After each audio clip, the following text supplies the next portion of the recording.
Hello. I welcome you to Sunday School at First Baptist Church in Kosciusko, Mississippi. And it's just going to be me today. And Jerry was not able to meet with us at this time. So this is one of my good lessons. So that, that's okay. If you can't be there, I can do the whole thing. But we do welcome you coming to us. And if you would like to have literature from the church, you can always call the office and ask for that, and they'll give you a number at the end. And today's lesson is Dreamer. Is it Dreamer or Dreamed? Dreamer, yes. And the dreamer is going to be Joseph.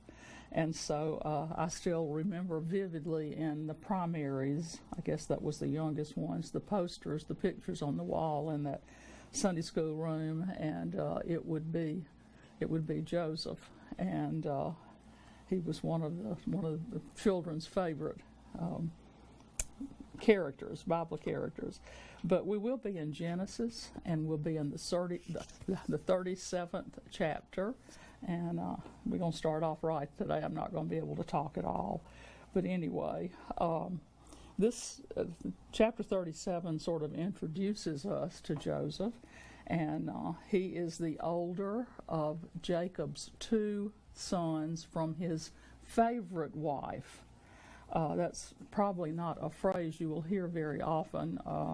Probably would not want to if you could. But you know that Joseph had to leave home because he had been the deceiver, which was the meaning of Joseph, the name. Excuse me, we're on Jacob now. Jacob had to leave home, and he was the deceiver because he had deceived his brother Esau out of the birthright and the inheritance.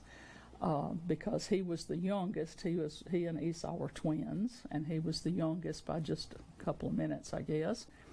And but he and his mother devised a plan, and they were going to run this plan through and see if they could get him the inheritance and the birthright. And so they did. His mother was a good deceiver too. And Esau was hairy. He had lots of hair on his body.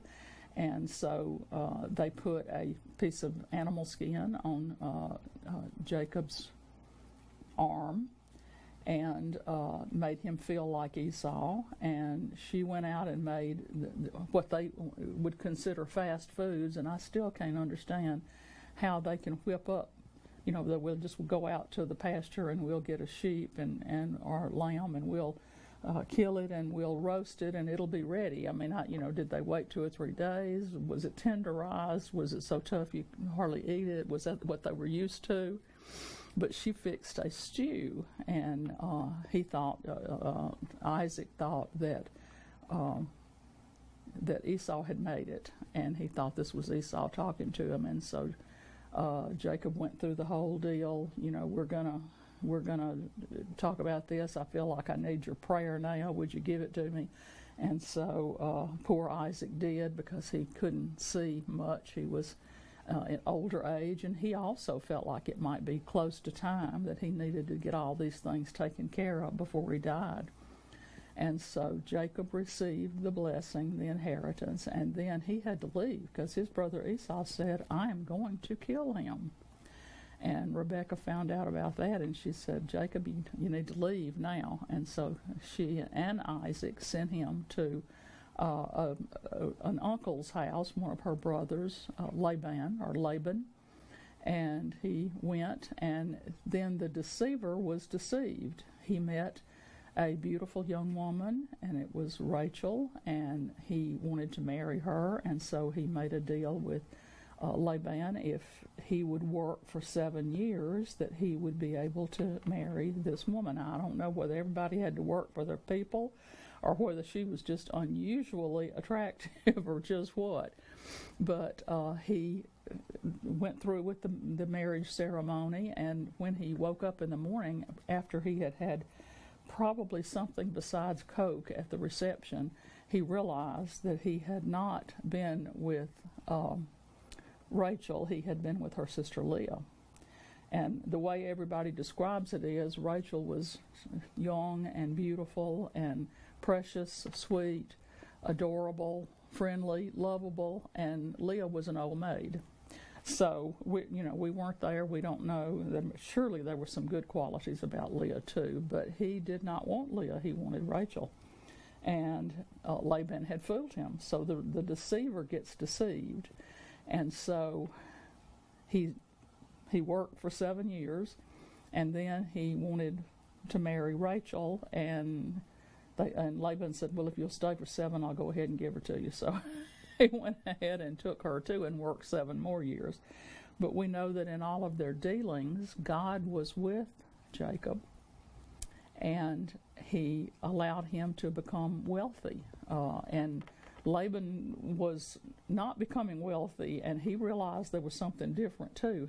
I guess he knew that Jacob had the one true God, and he was angry about it, and Jacob decided it was time to leave. And so he took Leah and Rachel and 2 concubines and children from all of them except for Rachel, and he started leaving, and he was going to leave Laban, and he decided he needed to go see Esau, his brother. Very much afraid, got on the trail, did all sorts of things to try to fix it in case Esau came, very angry.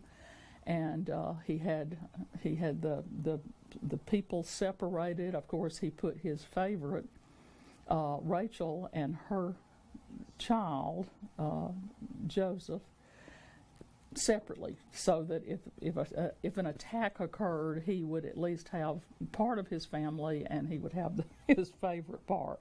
So I don't think it would be a good idea to do all this in our families, not ever, and name some people favorites and some not, and protect some more than others.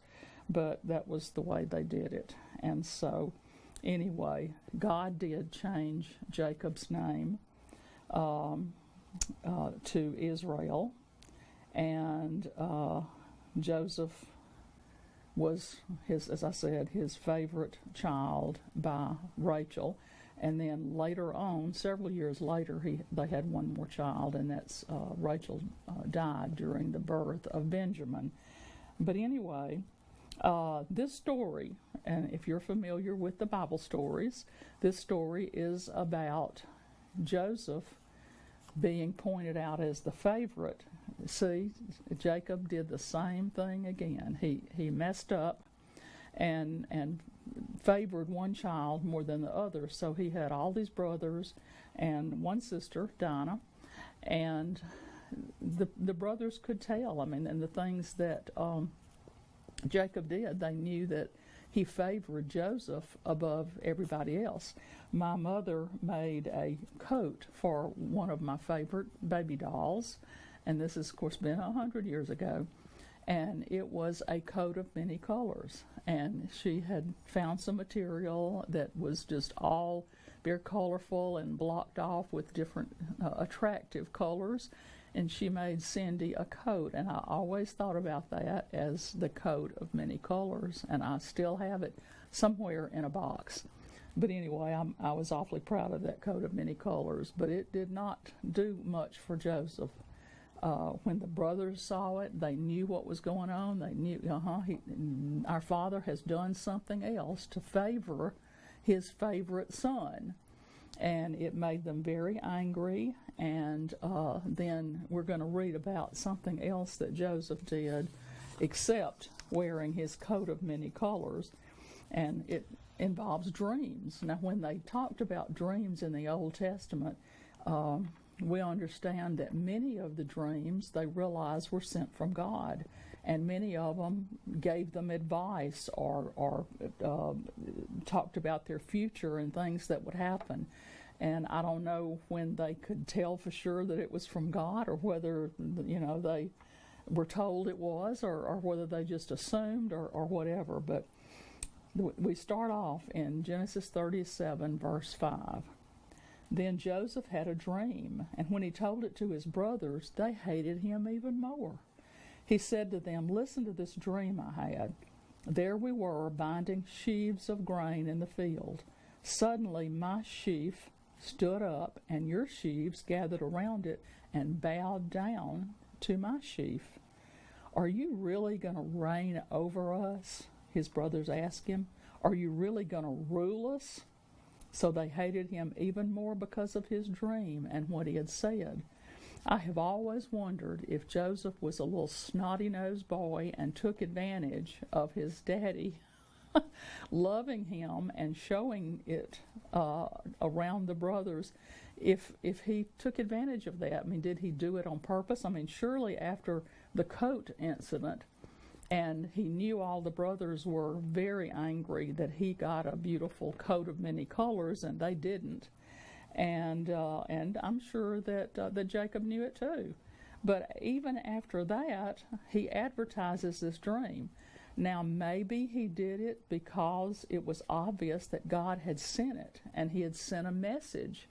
And of course, we know as it turned out, and I think we continue that next week, as it turns out, that came true because, he was made second in command of Egypt.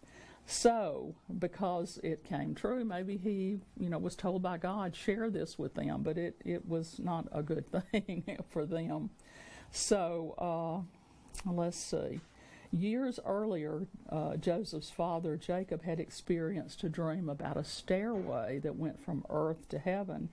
And then he said sometimes in the scripture, it records things that God spoke to people through visions and through dreams, and that it was very beneficial. Now, I don't know how beneficial this was. I mean, I'm sure that in the end, when Joseph did become king, or next to the king, and or the Pharaoh, and they did bow down to him as it happened, whether it was made okay then or what. But I think it was not a very good thing.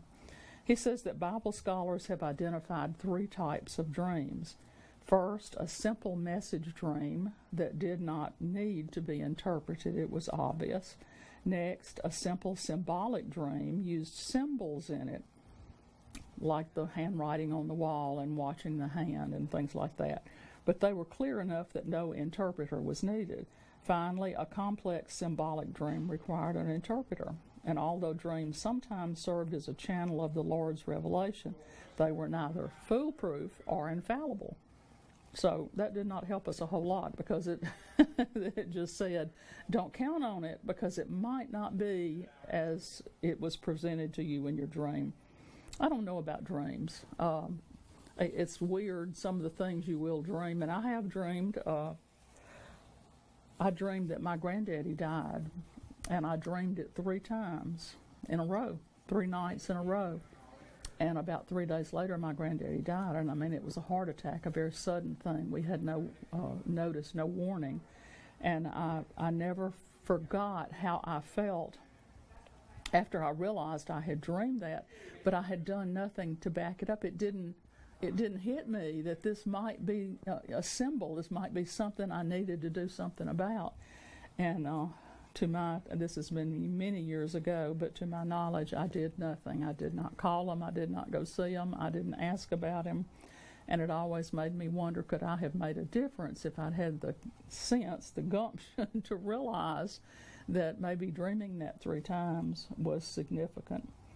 Anyway, Jacob fathered 12 sons by his 2 wives, now the Leah and the Rachel, and their maids, Zilpah and Bilhah.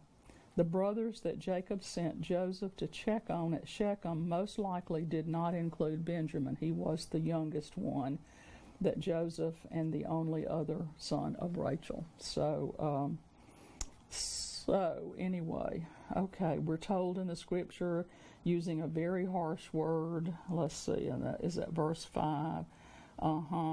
They hated him, the brothers. They hated him even more after he shares the contents of his dream.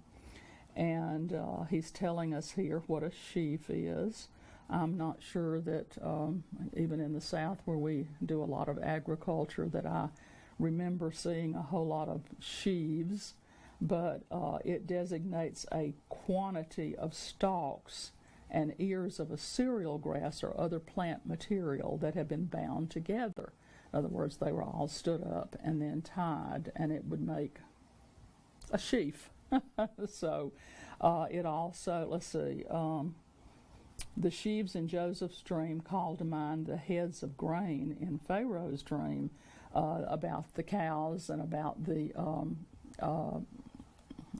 I need two more people here to talk for me about the not having food, there being a drought and no rain, and they ran out of food. But Joseph interpreted a dream of the Pharaohs that would tell him what to do. So, and Joseph later would interpret that. It could foreshadow Joseph's wisdom in preparing the famine. That's how I was thinking of. By filling the granaries in Egypt. You know, he went to Pharaoh and said, these are the dreams, this is what we need to do. We need to go ahead and prepare for those years that there's nothing growing, and they did. And it saved, I'm sure, thousands and thousands, maybe hundreds of thousands of lives, because not only did Egypt did they have enough to take care of themselves, but people from other nations came. Of course, that's how Jacob and the family got to Egypt. They left where they were and went where Joseph was, and he was able to take care of them. So, okay, and then the sheaves bowing down, and of course that was a prostration. To bow to the ground meant giving honor and alms to whoever you bowed down to. And so Joseph was saying, as far as his dream, he's saying, I'm the one that's going to be in the middle, and I'm going to stand up straight and tall, and all of you around me are going to bow down to me. And that really made them mad. I mean, honestly, really, are you really going to reign over us? Are you really going to rule us? They were saying, and so they hated him even more for what his dream was interpreted by.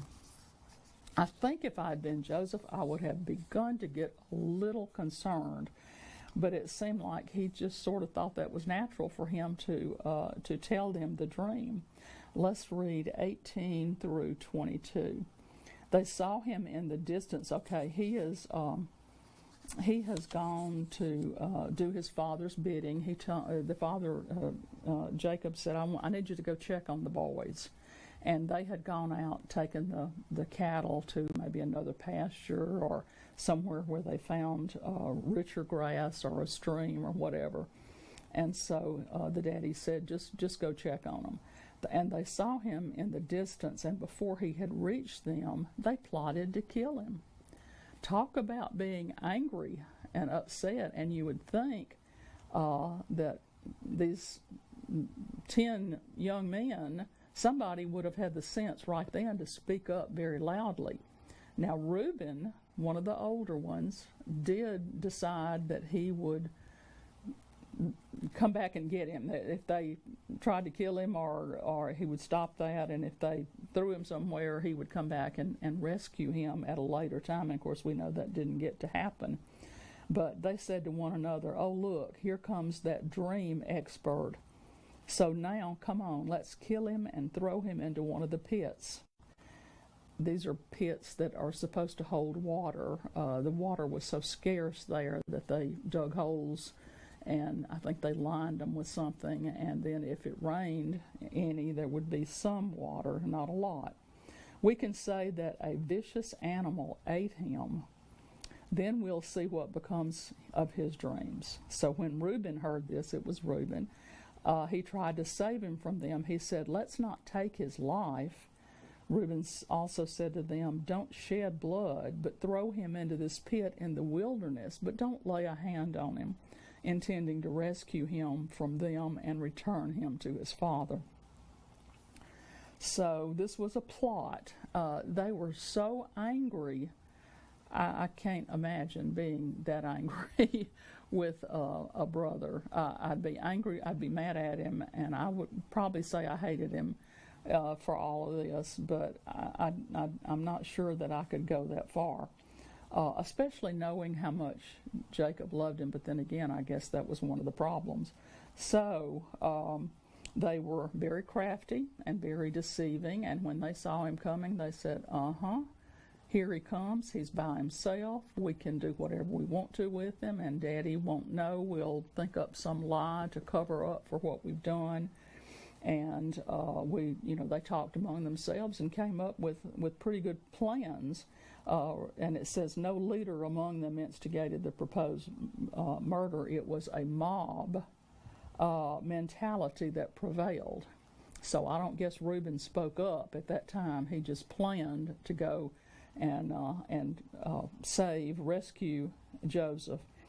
The brothers exposed their concern about his dreams. Their words reveal not only their jealousy, but also their determination to do whatever it took to be sure that Joseph's dream was not fulfilled. In other words, they apparently thought there was a good chance that this was something that was going to be in the future. And so they decided, we're not going to let this come to be. We're going to get rid of him before he can be the big shot in the middle, standing up straight, and we have to bow down to him.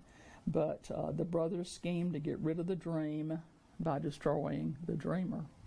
So we see a lot of people who are God followers who can get extremely angry, and I know we see that in our world today. The Hebrew term, the pits, can also be translated cisterns or wells.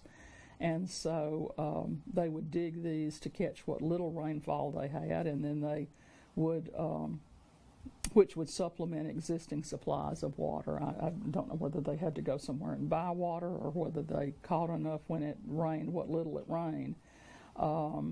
He said that the limestone from which these man-made cisterns were dug was porous, so it was usually plastered to prevent water from escaping. This one, because of a lack of rain, did not have any water in it, or maybe there was a crack in the plaster and the water had escaped. He said, centuries later, the Lord used the analogy of cracked cisterns to depict his people's idolatry. So we remember those phrases from the Bible. Okay, Reuben was the oldest, of Jacob's sons, and he appears in a sort of a positive light and a negative light. He did not speak up, but he formulated in his mind what he was going to do. And so he was not in with his daddy really well. He had messed up somehow. And so maybe that's what kept him from saying anything. Maybe he thought, well, this is going to be a good idea, but he did plan to come get him.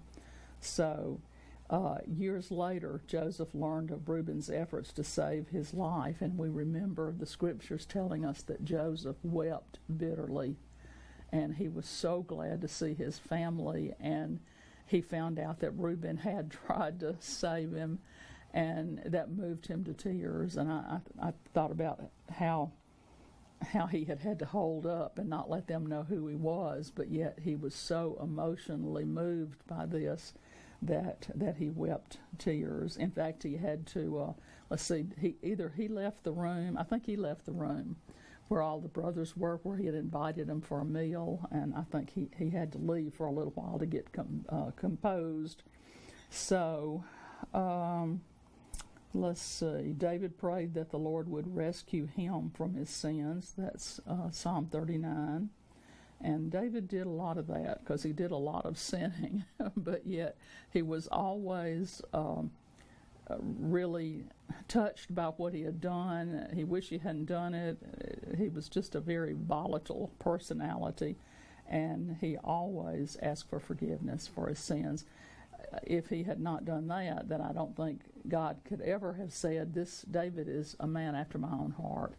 The first time I read that, I thought, my goodness, this man has committed adultery. He has committed murder. He has so much blood on his hands, but yet God called him that. So he was a man who struggled with his life, struggled with the sins, but yet still he was repentant of them, and so God knew this. So let's see. Shedding or removing blood means ending life, and that's what they intended to do. Joseph. And I mean, it was, they didn't say, let's just hurt him. They said, we're going to take care of him. We're going to shed enough blood that he will be dead. Okay, let's read verses 23 through 28. When Joseph came to his brothers, they stripped off his robe, coat of many colors, the long-sleeved robe that he had on. Then they took him and they threw him into the pit. The pit was empty, without water. They sat down to eat a meal, and when they looked up, there was a caravan of Ishmaelites coming from Gilead. They sat down to eat a meal while Joseph was in the pit, screaming for them to get him out, screaming for somebody to come help him. Ooh, I guess they felt really good because they sat down relaxed and ate a meal. So this caravan of Ishmaelites came by, and I don't know whether they heard Joseph screaming or whether the brothers said, hey, we've got this guy over here who would make a great slave if you'd like to take him with you. And so they did. The camels were carrying Aramaic gum, balsam, and resin going down to Egypt. Judah said to his brothers, what do we gain if we kill our brother and cover up his blood? Come on, let's sell him to the Ishmaelites and not lay a hand on him, for he's our brother, our own flesh. I don't know how much good his little pity party went there, and his brothers agreed. When Midianite traders passed by, his brothers pulled Joseph out of the pit and sold him for 20 pieces of silver to the Ishmaelites, who took Joseph to Egypt.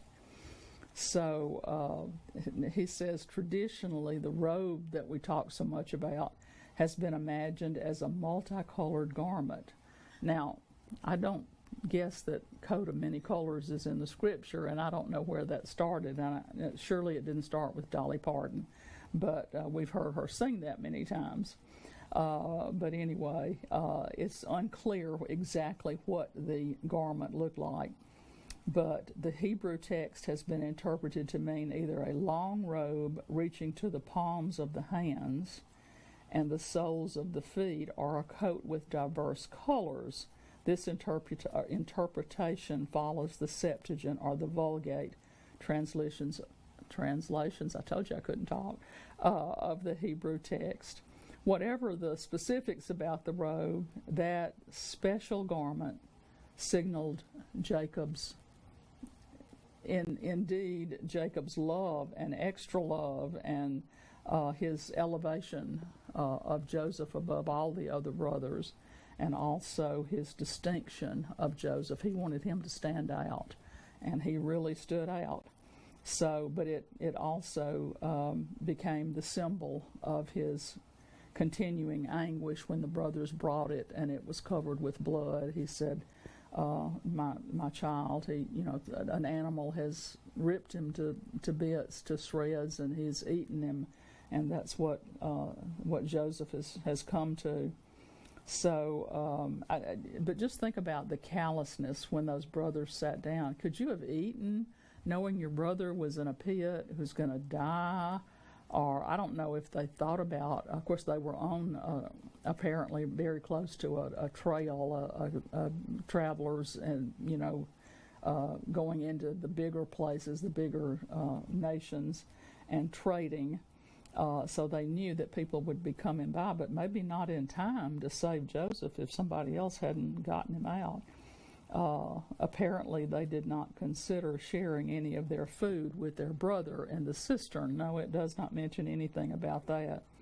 Ironically, Joseph would very shortly, several years, be providing food for a greater part of the world by his shrewdness in paying attention to and interpreting God's dreams, and figuring out a way to manage preserving enough food so that when the time came that they needed it, that they would have what they needed, not only Egypt but everybody. Okay, he's describing the words here, caravan. We've always heard of that, I think, but everybody know something about a caravan. It's sort of a traveling company, maybe of traders, merchants journeying through the desert and with pack animals. And he said because biblical Palestine lay along the major travel and trade routes between Egypt, Arabia, and Mesopotamia, many caravans passed through the region. So maybe that's what the boys had in mind all the time, that he would be taken up, and they would have been pretty sure he would have been used for a slave. Ishmaelites were the tribal name applied to the descendants of Ishmael, and we know Ishmael was Abraham's son by a slave, and we can thank the Ishmaelites for a lot of the enemies that we have in the eastern countries. So anyway, nomadic tribes of northern Arabia is what they consider them. Since they were nomadic, they were regarded as an ethnic group without being connected to any geographical area. And so they were nomads. They were travelers. They never landed in any place to stay. They continued to move about. And so, let's see. He talks about the rugged and raw in verse 25. They sat down and they looked up. There was a caravan. Their camels were carrying this and that. And they would have been very rough people. I mean, living out, on the land that way. So he's discussing all of that. And they gave 20 pieces of silver for Joseph. Silver was the most valued metal in the ancient Near East. A slave typically could be sold for 20 pieces of silver in the early 2nd millennium BC. Okay, so we've got an interesting story here, and we see the love that Jacob had that overflowed and went too far. We see the hate that the brothers had, and we see Joseph, who maybe was a little unwise in his continuing to show the brothers how much their father loved him and how he placed him above the brothers. And maybe that was God's plan all along. Well, we know that God always has a plan. Could you ever have figured out how Jacob, I wish those names didn't both start with J, Joseph, how he would ever get out of what he had gotten into. I mean, to think that he would be put in a pit at the bottom, and there would be nobody in his family that knew he was there and could come get him out. The brothers didn't seem interested in that. They were happy with him in there.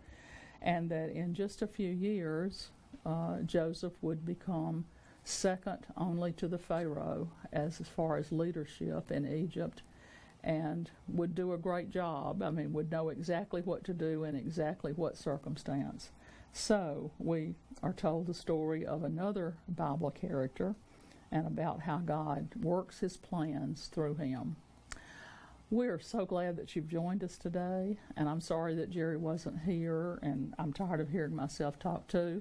So, but you know what? We want you to be with us. We want you to come if you can to our services here at First Baptist, and if you can't come, we want you to continue to watch TV, and the TV ministry is very valuable to a lot of people who cannot get out. But most of all, we want to know that you are firm in your knowledge that you have been saved, that you have accepted salvation from Jesus Christ. He's the only way to God, and that's to go through Jesus, because he was hung on the cross, and when he did that, he had your name and my name on his mind.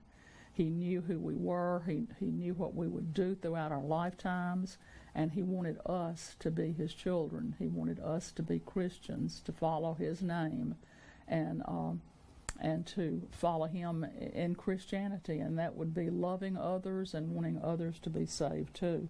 So if you have any questions about your salvation, if you don't have any relationship with Jesus, if you don't know where you are in your journey with him, we ask that you call the church office and ask somebody if they would talk to you. They would be glad to witness to you. And believe me, it is the most important thing that could possibly happen in your life, and that would be to be saved and to know that when you take your last breath, the last heartbeat, that you will be carried by angels to heaven and that you will be taken care of. And we hope that you will do this. We want nobody to be lost when it comes time for the coming back of Jesus, of course. We want that to happen, and I keep wanting it to happen quickly because of all the bad things that are happening in our world today. But at the same time, I'm worried about people being saved, and I want to know that you know where you're going, and it's going to be with Jesus. Thank you for joining us, and come back to see us really soon.